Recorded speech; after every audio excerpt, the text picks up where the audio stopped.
As legal battles over deportations continue, one immigration service organization in McLean County wants people to know what their rights are. Immigration Project Executive Director Charlotte Alvarez says many immigrants, or those with loved ones who are immigrants, are concerned.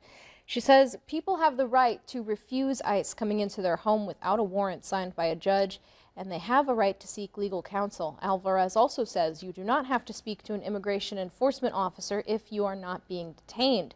She says everyone in the United States has constitutional rights.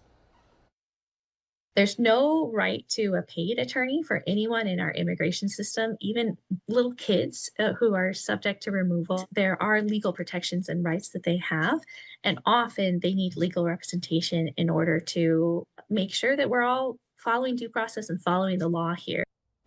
The Immigration Project can connect people with legal services and other resources.